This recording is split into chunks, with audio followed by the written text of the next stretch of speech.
ಇವಾಗ ನೀವೇ ಹೇಳಿದಾಗೆ ಒಂದಷ್ಟು ಸಮಸ್ಯೆಗಳು ಇನ್ನೂ ಸ್ಟಿಲ್ ಹಾಗೆ ಉಳ್ಕೊಂಡಿದೆ ಅಂತ ಹೇಳಿದ್ರಿ.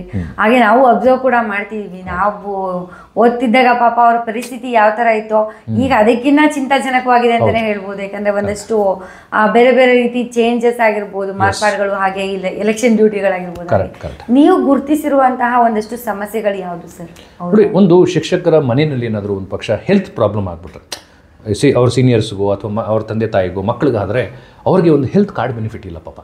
ಈ ಯಶಸ್ವಿನಿ ಸ್ಕೀಮ್ ಇರ್ಬೋದು, ರೈತರಿಗೊಂದು ಸ್ಕೀಮ್ ಇದೆ, ಈ ವಕೀಲರಿಗಿದೆ, ಡಾಕ್ಟರ್ಸ್ಗೆಲ್ಲ ಇದೆ, ಶಿಕ್ಷಕರಿಗೇನೂ ಇಲ್ಲ. ದೊಡ್ಡ ದೊಡ್ಡ ಹಾಸ್ಪಿಟಲ್ ಲಕ್ಷಾಂತರ ರೂಪಾಯಿ ಖರ್ಚು ಮಾಡಿ ಚಿಕಿತ್ಸೆ ಕೊಡಿಸ್ಲಿಕ್ಕೆ ಅವ್ರ ಹತ್ರ ಇಲ್ಲ. ನಮಗೆ ನ್ಯಾಷನಲ್ ಪಾಲಿಸೀಸ್ ಇದೆ ಶಿಕ್ಷಕರಿಗೋಸ್ಕರ. ಸ್ಟೇಟ್ ಗೌರ್ಮೆಂಟ್, ನ್ಯಾಷನಲ್ ಗೌರ್ಮೆಂಟಲ್ಲಿ ಪಾಲಿಸೀಸ್ ಇದೆ. ಶಿಕ್ಷಕರ ಮನೆಯಲ್ಲಿ ಯಾರು ಸೀರಿಯಸ್ ಇದ್ದರೆ ಅವ್ರಿಗೆ ಸಬ್ಸಿಡೈಸ್ ಟ್ರೀಟ್ಮೆಂಟ್ನ ಬೆಸ್ಟ್ ಹಾಸ್ಪಿಟಲ್ ಕೊಡಿಸ್ಬೋದು. ಅದು ಕೂಡ ನಮ್ಗೆ ಬೆನಿಫಿಟ್ ಎಲ್ಲೂ ಸಿಗ್ತಾ ಇಲ್ಲ. ಮತ್ತು ಶಿಕ್ಷಕರಿಗೆ ಒಂದು ಲೋನ್ ಕೊಡೋದಿಲ್ಲ.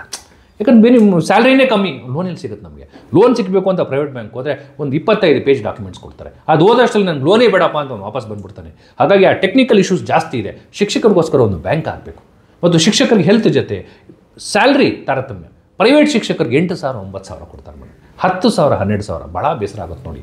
Equal pay for equal work ಅಂತ ಯುನೀಕ್ ಕಾನ್ಸೆಪ್ಟ್ನ ಸುಪ್ರೀಂ ಕೋರ್ಟ್ನಲ್ಲಿ ಅನೇಕ ಪ್ರಕರಣಗಳಲ್ಲಿ ಹೇಳ್ತಾರೆ. ಅವರು ಕೂಡ ನ್ಯಾಯಯುತವಾಗಿ ಅವ್ರು ಏನು 8 ಅವರ್ 9 ಅವರ್ ಕೆಲಸ ಮಾಡ್ತಾರೋ ನ್ಯಾಯಯುತವಾಗಿ ಅವ್ರಿಗೆ ಸ್ಯಾಲ್ರಿ ಸಿಗಬೇಕು. ಆ ಸ್ಯಾಲ್ರಿಗೋಸ್ಕರ ನಾವು ಫೈಟ್ ಮಾಡಬೇಕು. ಮತ್ತು ಜಾಬ್ ಸೆಕ್ಯೂರಿಟಿ ಇರೋದಿಲ್ಲ, ಪೆನ್ಷನ್ ಸಿಗೋದಿಲ್ಲ, ರಿಟೈರ್ಮೆಂಟ್ ಆದರೂ ಕೂಡ ಸರಿಯಾದಂಥ ಪೆನ್ಷನ್ಸ್ ಇಲ್ಲ.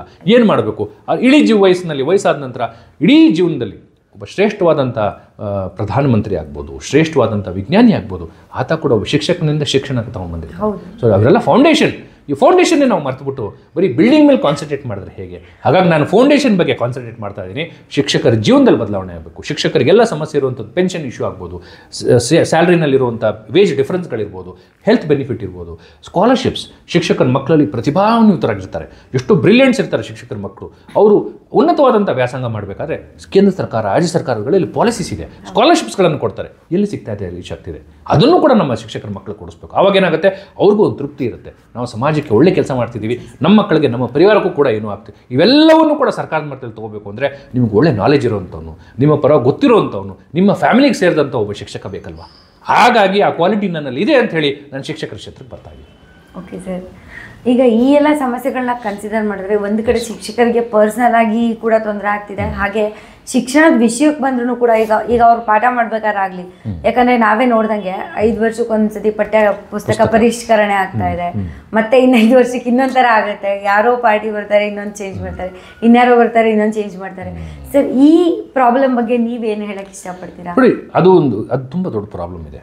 ಈ ಪಠ್ಯ ಪುಸ್ತಕದ ಪರಿಷ್ಕರಣೆ ಏನು ಮಾಡ್ತಿದಾರಲ್ಲ, ಅದು ರಾಜಕೀಯಕ್ಕೋಸ್ಕರ ಮಾಡಬಾರ್ದು. ಒಂದು ರಾಜಕೀಯ ಪಕ್ಷ ಬಂತು, ತಮ್ಮ ಲೀಡರ್ಸ್ಗಳನ್ನ ಹಾಕಿರೋ ಒಂದು ಪಠ್ಯಪುಸ್ತಕ ಮಾಡುವಂಥದ್ದು. ಪಕ್ಷ ಚೇಂಜ್ ಆಯಿತು, ಇನ್ನೊಂದು ಗೌರ್ಮೆಂಟ್ ಬಂತು, ಅವರು ತಮ್ಮ ರಾಜಕೀಯದ ಕಾರಣಗಳಿಗೋಸ್ಕರ ಅವರೊಂದು ಪಠ್ಯಪುಸ್ತಕ ಚೇಂಜ್ ಮಾಡೋದು. ಇದು ಯಾರಿಗೆ ಸಮಸ್ಯೆ ಆಗುತ್ತೆ ಗೊತ್ತಾ? ಮಕ್ಕಳಿಗೆ ಸಮಸ್ಯೆ ಆಗ್ತಾ ಇದೆ, ಟೀಚರ್ಸ್ಗಳಿಗೆ ಸಮಸ್ಯೆ ಆಗ್ತಿದೆ. ಯಾವುದು ಅಂತ ಪಾಠ ಮಾಡಬೇಕು? ಕೋರ್ಟ್ ಅನೇಕ ಸಂದರ್ಭಗಳಲ್ಲಿದೆ. ನಮ್ಮ ಇಷ್ಟ ಬಂದಂಗೆ ಯಾವ ಗೌರ್ಮೆಂಟು ಪಾಲಿಸಿ ಮಾಡೋಕ್ಕಾಗಲ್ಲ. ಸಂವಿಧಾನದ ಅಡಿನಲ್ಲಿ ನಾವು ಪಾಲಿಸಿಗಳನ್ನು ಮಾಡಬೇಕು. ಸಂವಿಧಾನ ಅಡಿನಲ್ಲಿ ಸಂವಿಧಾನದ ವಿಚಾರಗಳಿಗೆ ಏನಿದೆಯೋ ಅದರ ಪ್ರಕಾರ ನಾವು ಪಾಲಿಸಿಗಳನ್ನು ಮಾಡಬೇಕು. ಪಠ್ಯ ಪುಸ್ತಕ ಪರಿಷ್ಕರಣೆಯನ್ನು ಕೂಡ 5 ವರ್ಷಕ್ಕೂ ಕರೆಕ್ಟಾಗಿ ಅಕಾಡೆಮಿಕ್ ಇಯರ್ ಕಂಪ್ಲೀಟ್ ಆಗಿ 5 ವರ್ಷಕ್ಕೂ ಒಂದು ಸಲ ಮಾಡಬೇಕು. 1 ವರ್ಷ 2 ವರ್ಷಕ್ಕೆಲ್ಲ ಮಾಡುವಂಥದ್ದಲ್ಲ. ಕಾನೂನು ರೀತಿ ಅದು ತಪ್ಪಾಗುತ್ತೆ, ಮಕ್ಕಳಿಗೂ ಸಮಸ್ಯೆ ಆಗುತ್ತೆ, ಒಂದು ಟೀಚರ್ಸ್ಗೂ ಸಮಸ್ಯೆ ಆಗುತ್ತೆ. ಯಾವುದೇ ಸರ್ಕಾರ ಇಲ್ಲಿ ನಾನು ಹೇಳೋದು, ನಿಮ್ಮ ರಾಜಕೀಯ ಉದ್ದೇಶಕ್ಕೋಸ್ಕರ ಪರಿಷ್ಕರಣೆ ಮಾಡಬೇಡಿ, ಮಕ್ಕಳ ಬೆಳವಣಿಗೆಗೆ ಮಾಡಿ. ಮತ್ತು ಪ್ರಪಂಚದಲ್ಲಿ ಎಷ್ಟು ಅಡ್ವಾನ್ಸ್ ಆಗ್ತಿದೆ ಅವೆಲ್ಲವನ್ನು ಕೂಡ ನಾವು ಪಠ್ಯಪುಸ್ತಕದಲ್ಲಿ ಸೇರಿಸಬೇಕು. ನಮ್ಮ ಮಕ್ಕಳು ಶಾರ್ಪ್ ಆಗಬೇಕು. ಚೈನಾದಲ್ಲಿ ಯಾವ ಥರ ಎಜುಕೇಷನ್ ಪಾಲಿಸಿ ಇದೆ, ಅಮೆರಿಕನ್ ಪಾಲಿಸಿ ಹೇಗಿದೆ, ಜರ್ಮನಿಲಿ ಪಾಲಿಸಿ ಹೇಗಿದೆ, ಅದನ್ನು ನೋಡಿಕೊಂಡು ನಮ್ಮ ಮಕ್ಕಳು ಕೂಡ ಡಿಜಿಟಲ್ ವರ್ಲ್ಡಲ್ಲಿ ಕಾಂಪೀಟ್ ಮಾಡಬೇಕಲ್ಲ.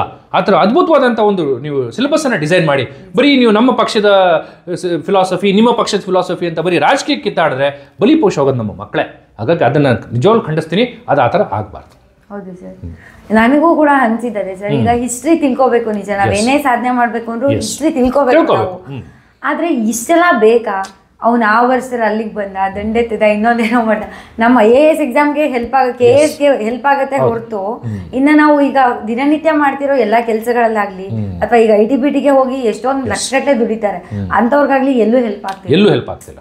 ಸೊ ಏನಕ್ಕೆ ಇದು ಬೇಕು ಅಂತ ನನಗಂತೂ ನಿಜ ಇದು ಬರೀ ರಾಜಕೀಯ ಕಾರಣ ಆಗಿದೆ ಅಷ್ಟೇ. ಇಟ್ಸ್ ಓನ್ಲಿ ಪಾಲಿಟಿಕ್ಸ್ ಅಷ್ಟೇ. ನಾವು ನೋಡಿ, ಕೆಲವು ವಿಚಾರಗಳಲ್ಲಿ ಶಿಕ್ಷಣ ಆಗ್ಬೋದು, ಉದ್ಯೋಗ ಆಗ್ಬೋದು, ರಾಜಕೀಯ ಮೀರಿ ನಾವು ಕೆಲಸ ಮಾಡಬೇಕಾಗ್ತದೆ. ಮತ್ತು ಯಾವುದೇ ಕೂಡ ನಮ್ಮ ಪಾರ್ಟಿಗೆ ಸೇರಿದವರು, ನಮ್ಮ ಧರ್ಮಕ್ಕೆ ಸೇರಿದವರು ಅಂತೇಳಿ ಜಾಸ್ತಿ ಪ್ರಮೋಟ್ ಮಾಡೋಕ್ಕೆ ಹೋಗಬಾರ್ದು. ನಾವು ಈಗ ಒಬ್ಬ ರಾಜಕಾರಣಿ ಆಯ್ಕೆ ಆಗ್ತಾನೆ, ಅಥವಾ MLA ಆಗ್ತಾನೆ, ಅಥವಾ ಮಂತ್ರಿ ಆಗಿ ಕೂರ್ತಾನೆ. ಮಂತ್ರಿ ಆದಾಗ ಅವನಿಗೆ ಒಂದೇ ಧರ್ಮದ ಜನ ಯಾರೂ ಓಟ್ ಹಾಕಿರಲ್ಲ, ಎಲ್ಲ ಧರ್ಮದವರು. ನಾವು ಅದನ್ನೆಲ್ಲ ನೋಡಬೇಕಲ್ಲ. ಮತ್ತು ನಾವು ಕೊಡುವಂಥ ಶಿಕ್ಷಣ ಆ ಪರಿಷ್ಕರಣೆ ಏನಾಗುತ್ತಲ್ಲ ಅದನ್ನ ಓದಂಥ ವಿದ್ಯಾರ್ಥಿ ಈ ಮುಂದಿನ ಜನ್ರೇಷನ್ ಫೈಟ್ ಮಾಡ್ತಾನ, ಮುಂದಿನ ಜನ್ರೇಷನ್ನಾಗಿ ಕಾಂಪಿಟೇಟಿವ್ ಆಗಿ ನಿಲ್ತಾನ, ಅವ್ನಿಗೆಲ್ಲ ಸ್ಕಿಲ್ಸ್ ಬರುತ್ತಾ ಅದನ್ನು ನೋಡ್ಬೇಕು ನಾವು.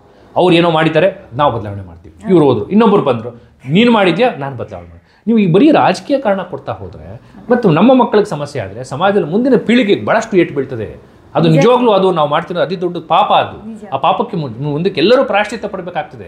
ಹಾಗಾಗಿ ದಯವಿಟ್ಟು ಆ ಥರ ನನ್ನ ಮನವಿ, ಯಾವುದೇ ರಾಜಕೀಯ ನಾಯಕರಾಗ್ಬೋದು, ಪಕ್ಷದ ಹಿತಾಸಕ್ತಿಗೋಸ್ಕರ ಮಾಡೋಕ್ಕೆ ಹೋಗಬೇಡಿ, ಪ್ರಜೆಗಳ ಹಿತಾಸಕ್ತಿಗೆ ಮಾಡಿ, ಮಕ್ಕಳ ಹಿತಾಸಕ್ತಿಗೆ ಮಾಡಿ. ಅದರಲ್ಲಿ ನಿಮ್ಮ ಮಕ್ಕಳು ಇರ್ತಾರೆ, ನಮ್ಮ ಮಕ್ಕಳು ಇರ್ತಾರೆ.